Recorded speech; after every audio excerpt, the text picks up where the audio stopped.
Supreme Court of India has granted bail to Manish Sisodia, former Deputy Chief Minister of Delhi and a prominent leader of the Aam Aadmi Party, in the Delhi liquor scam case, also referred to as the Delhi excise case.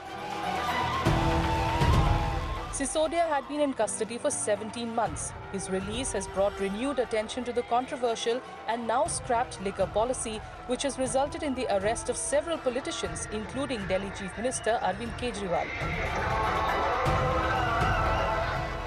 आज मनीष सिसोदिया जी को supreme court ने bell grant कर दी है ED और CBI के matter दोनों में, और कहा है कि 17 महीने का उनका अवधि है वो बहुत ज्यादा हो गया है और अभी तक ट्रायल शुरू नहीं हुआ है। इस ग्राउंड को ध्यान में रखते हुए और ये कहते हुए कि बेल है वो रूल है और जेल एक्सेप्शन है, और इस चीज को मायने में रखते हुए सुप्रीम कोर्ट ने मनीष सिसोदिया जी को आज बेल ग्रांट कर दी। The high-profile case began in July 2022 when Delhi Chief Secretary Naresh Kumar reported gross violations of the liquor policy, leading to an estimated financial loss of 580 crore rupees to the public exchequer. This prompted Lieutenant Governor V.K. Saxena to recommend a CBI investigation, which was initiated on August 19, 2022. Just 3 days later, the Enforcement Directorate filed a money laundering case. The Delhi government had implemented the policy on November 17, 2021, but it was scrapped by the end of September 2022 amid corruption allegations.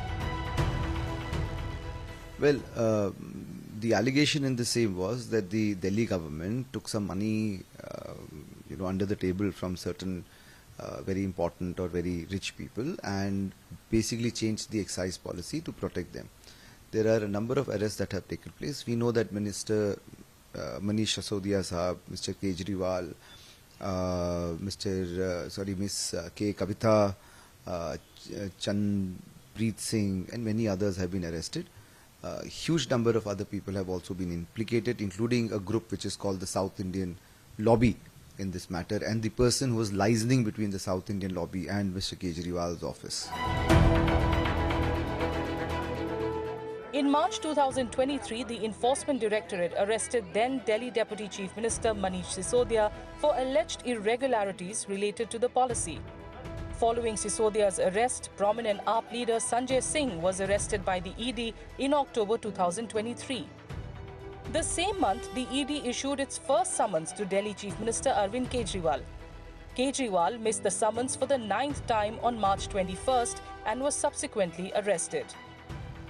K. Kavitha, a Telangana politician associated with the South Group and daughter of former Telangana Chief Minister K. Chandrasekhar Rao, was arrested on March 16, 2024 and remains in jail. The trial, as far as my understanding goes, has yet not commenced, and this was one of the biggest grounds on which the Honorable Supreme Court has granted bail to Mr. Sisodia. There are thousands and thousands of documents and hundreds of witnesses, and the trial will take, I'm sure, an inordinate amount of time. You see, CBI also is very well known of bulking up its matters, where they just bring in hundreds and hundreds of witnesses and bring documents which are probably not even necessary. But we are where we are. Let us see what happens in future. The South Group, people from South Indian states accused in the ongoing case, also includes notable figures such as Magunta Srinivasalu Reddy, a YSR Congress MP from Ongole constituency in Andhra Pradesh, his son Magunta Raghava Reddy, and Sarath Reddy, a non-executive director at Aurobindo Pharma. The case has been highly controversial, with the Aam Aadmi Party alleging that it is politically motivated and that the Bharatiya Janata Party is using it as a means to target its opponents.